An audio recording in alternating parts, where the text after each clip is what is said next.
எங்களுக்கு தெரியும், இன்று ஜனாசாக்கள் அவசரமாக அடக்கம் செய்யப்படுகிறது. ஆனால் பல சட்டதிட்டங்கள் பாழாக்கப்படுகிறது. ஏன்? தெரியாததின் காரணமாக, அறிவு இல்லாததின் காரணமாக. சகோதரர்களே, ஒருவர் சக்கராத்தை அடைந்து விட்டார் என்றால், உலகத்தை முடித்து விட்டார் என்றால், அவருக்கு பக்கத்தில் வந்து பார்க்க வேண்டும். கண் திறந்திருக்கும். இஸ்லாமிய முறை அவருடைய கண்ணை மூட வேண்டும். நபி ஸல்லல்லாஹு அலைஹி வஸல்லம் சக்கராத்தில் இருந்தவர்களிடம் வந்தால் அவருடைய கண் திறந்து கொள்ளும். ஏனென்றால் ரூஹ் வாயால் பிரியும் பொழுது வாயினால் தான் ரூஹ் வெளிவருகிறது. அந்த ரூஹை கண் பார்த்து கொண்டே இருக்கும். உடனே கண்ணை மூட வேண்டும். சகோதரர்களே, கண்ணை மூடிவிட்டு அவருடைய உடம்பை இலேசாக ஆக்க வேண்டும். ஏனென்றால் உடம்பில் உள்ள அசுத்தங்கள் வெளிவரும் நேரம் உடனே அவரை கழுவி பரிசுத்தம் செய்து இலேசான புடவையால் மூடி வைக்க வேண்டும். ஸல்லல்லாஹு அலைஹி வஸல்லம் சக்கராத்தை அடைந்த பொழுது நபி அவர்களிடம் எதுவும் வெளிவரவில்லை. நபி அவர்களை வெள்ளை புடவையால் மூடி வைத்திருந்தார்கள். சகோதரர்களே, இப்பொழுது ஜனாசா மரணித்து உயிர் பிரிந்து விட்டது. இந்த உயிர் எங்கு போயிருக்கிறது? சகோதரர்களே, உடம்பு இங்கு இருக்கிறது, உயிர் போய்விட்டது. உயிர் போனால் இந்த ரூஹ் இருக்கிறதே 5 இடங்களுக்கு செல்கிறது. ரூஹ் என்பது சாதாரண ஒன்றல்ல. உடம்பில், என்னுடைய உடம்பில் ரூஹ் இருப்பதால் தான் நான் பேசுகிறேன், பார்த்து கொண்டிருக்கின்றேன். உடம்பில் இருந்து ரூஹ் பிரிந்தால் சகோதரர்களே, அந்த ரூஹ் எங்கு போகிறது? 5 இடங்கள் இருக்கிறது ரூஹ் போகுவதற்கு. உலக வாழ்க்கையை எவ்வாறு அமைத்து கொண்டோமோ அவர்களோடு போய் சேர்ந்து கொள்ளுவோம். முதலாவது நபிமார்களுடைய ரூஹ் சகோதரர்களே எல்லியீன் என்ற இடத்திலே இருக்கிறது. அதைவிட உயர்ந்த இடம் கிடையாது. இரண்டாவது ரூஹ் சகோதரர்களே ஷுஹதாக்களுடைய ரூஹ். முஸ்அப் பின் உமைர், ஹம்ஸா ரலியல்லாஹு அன்ஹு, அப்துல்லா பின் ஜஹஷ் போன்ற அல்லாஹ்வுடைய பாதையில் ஷஹீதானவருடைய ரூஹ். இந்த ரூஹுகளை அல்லாஹ் அவருடைய அர்ஷிலே, அல்லாஹ்வுடைய அர்ஷிலே ஒரு கூடு இருக்கிறது. அந்த கூட்டுக்குள் அல்லாஹ் வைத்திருக்கிறான். ஒரு பறவைக்குள் அல்லாஹ் அந்த ரூஹை போடுவான். அந்த ரூஹ் அந்த கூட்டுக்குள் தங்கி இருக்கும். ஒவ்வொரு நாளும் சொர்க்கத்திலே சுத்தி அதனுடைய பழங்களை எல்லாம் சாப்பிடும். பிறகு அது வந்துவிடும். ஹஸ்ரத் ஜாஃபர் ரலியல்லாஹு அன்ஹு சகோதரர்களே, மக்காவில் பிறந்தவர், எத்தியோப்பியாவிலே இஸ்லாத்தை பரப்பியவர், மதீனாவுக்கு ஹிஜ்ரத் செய்தவர். மதீனாவுக்கு வந்த அப்துல்லாஹ் பின் ஜாஃபரை, ஜாஃபர் பின் அபி தாலிபை நபி அவர்கள் ஜோர்தானுக்கு அனுப்பினார்கள், முஅத்தாவுக்கு. முஅத்தாவிலே அவர் ஷஹீதாக்கப்பட்டார். 2 கையும் வெட்டப்பட்டது. ஜாஃபர் ரலியல்லாஹு அன்ஹு அவர்களுடைய. நபி அவர்கள் சொன்னார்கள், அந்த 2 கைக்கு பதிலாக அல்லாஹ் சொர்க்கத்திலே 2 இறக்கைகளை கொடுத்திருக்கிறான். அவர் சொர்க்கத்தை சுத்தி கொண்டிருக்கிறார். அதனால் தான் ஜாஃபர் ரலியல்லாஹுடைய புனைப்பெயர் ஜாஃபர் அத்-தையார், பறவை ஜாஃபர் என்றார்கள் ஸல்லல்லாஹு அலைஹி வஸல்லம். இது 2வது வகையான ரூஹ். 3வது வகையான ரூஹ் சகோதரர்களே மூமீன்களுடைய ரூஹ். உலகத்தில் மூமீனாக வாழ்ந்தவர், விளையாடியவர் அல்ல, தொழுகையை தவறவிட்டவர் அல்ல, நோன்பை தவறவிட்டவர் அல்ல, மோசமான காரியங்கள் ஈடுபட்டவர் அல்ல. மூமினுடைய ரூஹ் சகோதரர்களே பிரிந்ததோடு அல்லாஹ் அந்த ரூஹை சுவர்க்கத்தில் இருக்கும் ஒரு மரத்துக்குத்தான் அந்த ரூஹ் செல்கிறது. அந்த சொர்க்கத்திலே அந்த ரூஹ் மரத்திலே ஒரு பறவைக்குள் தான் போடப்படுகிறது. சொர்க்கத்தில் இருந்து கொண்டே இருக்கும் அந்த ரூஹ் அந்த மரத்தில் இருந்து கொண்டே இருக்கும் கியாமத்துடைய நாள் வரைக்கும். இது 3வது வகையான ரூஹ். 4வது வகையான ரூஹ் நமது ஊர்களில் தெரியும்.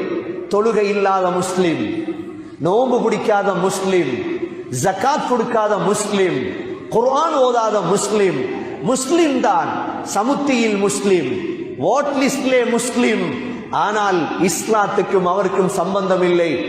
இந்த ரூஹ் சகோதரர்களே அல்லாஹ் பர்ஸஹுடைய நாள் வரைக்கும், கியாமத் வரைக்கும் அல்லாஹ் ஒவ்வொரு வகையான தண்டனை. தொழுகை இல்லாவிட்டால் அந்த ரூஹுகள் இடத்துக்கு செல்கிறது. தலைகள் உடைக்கப்படும் இடம், சகோதரர்களே, ஜினா செய்திருந்தால் தௌபா செய்யாமல் ஜினாவில் இருந்தால் அதற்கு வேறு இடம். இது 4வது இடம் சகோதரர்களே.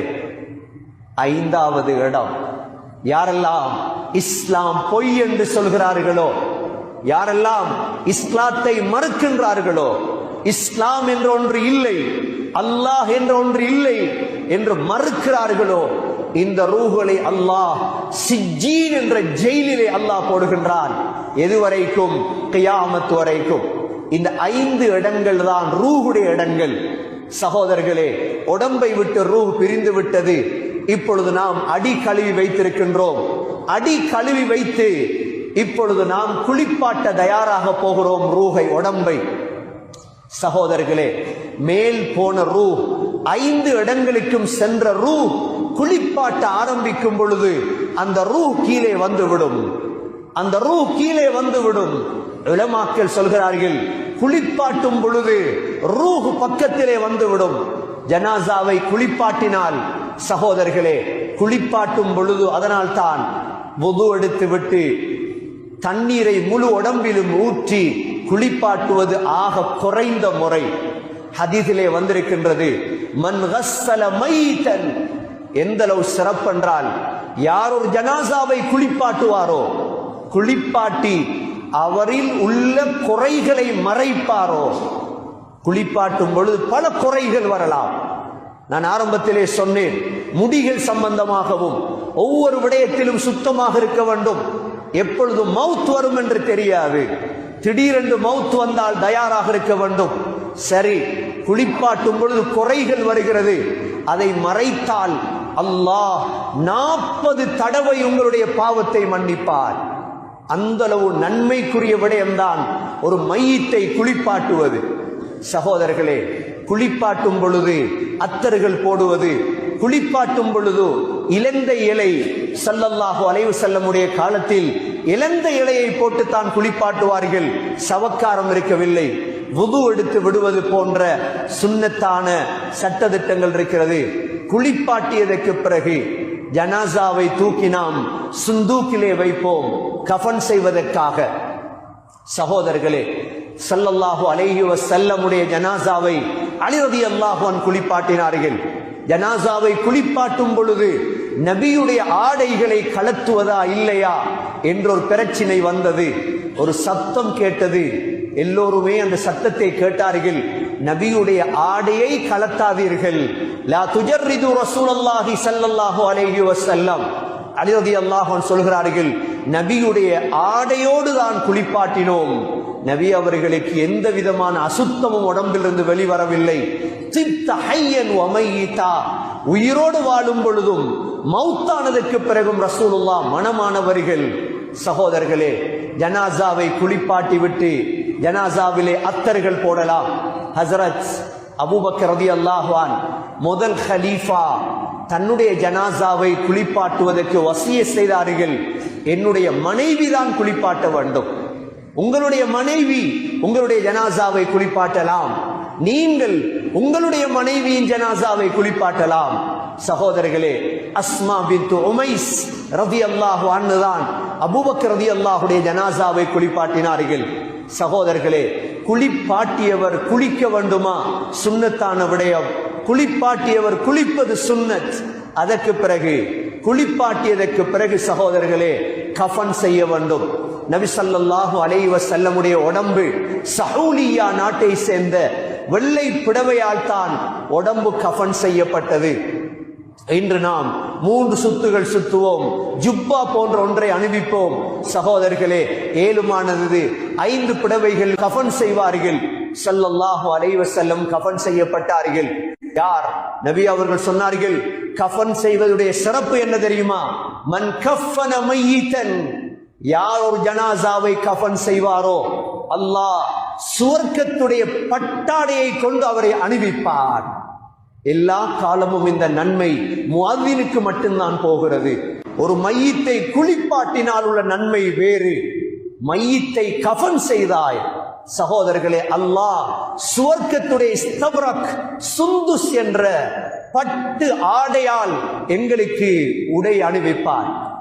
ஊரிலே சில ஊர்களுக்கு போய் பாருங்கள், மருதமுனையை போய் பாருங்கள், கண்டியிலே மடவளையை போய் பாருங்கள். ஒரு ஊரிலே ஒவ்வொரு கபிரிஸ்தானுக்கும் 50 வாலிபர்கள் இருப்பார்கள். 50 வாலிபர்கள் இருப்பார்கள். எப்பொழுது ஒரு இடத்தில் ஜனாசா என்று கேள்விப்பட்டால் அந்த வாலிபர்கள் விரைந்து சென்று அதனுடைய குளிப்பாட்டக்கூடிய, கஃன் செய்யக்கூடிய, கபரு தோண்டக்கூடிய வேலைகள் ஈடுபடுவார்கள். ஒவ்வொரு ஊரிலும் இருக்கிறது சகோதரர்களே. நமது ஊரிலும் இதை உருவாக்க வேண்டும். ஒவ்வொரு கபிரிஸ்தான், ஹைர் பள்ளியிலே கபிரிஸ்தான் இருக்கிறது, தக்கியா பள்ளியிலே கபிரிஸ்தான் இருக்கிறது, இதே போன்று மஹல்லாவிலே கபிரிஸ்தான் இருக்கிறது. எத்தனையோ வாலிபர்கள் என்ன செய்வதென்று தெரியாமல் வாழ்ந்து கொண்டிருக்கிறார்கள். ஹைர் பள்ளி நிர்வாகம் ஒரு 50 பேரை தேர்ந்தெடுங்கள், வாலிபர்களை தேர்ந்தெடுத்து நாங்கள் அவர்களுக்கு கற்றுக் கொடுக்கின்றோம். இந்த விடயங்களை கற்றுக் கொடுத்து ஒவ்வொரு கபிரிஸ்தானிலும் 50 வாலிபர்கள் உருவாக்கப்பட வேண்டும். எதற்கு? ஜனாசாவை குளிப்பாட்டும் நன்மை, ஜனாசாவை கஃன் செய்யும் நன்மை. சாதாரணமான நன்மை அல்ல சகோதரிகளே, சாதாரணமான நன்மை அல்ல அவைகள் எல்லாம். உங்களுக்கு தெரியும், மறைந்த சம்மாந்தருடைய அமைச்சர் அன்வர் இஸ்மாயில் சுனாமியின் பொழுது அவ்வளோ ஜனாசாக்களையும் கொண்டு வந்து கஃன் செய்து குளிப்பாட்டி தன்னுடைய தலைமையில், சகோதரர்களே, இது போன்ற பல வேலைகள் மறைந்த மஜீத் எம்பி அவர்கள் அடக்குவதற்கென்று பாரிய சேவைகளை நம்மை விட்டும் பிரிந்த முன் சென்றவர்கள் செய்திருக்கிறார்கள் ஊர்களுக்கு. அவருடைய கபர்களுக்கு நன்மை சென்று கொண்டே இருக்கும்.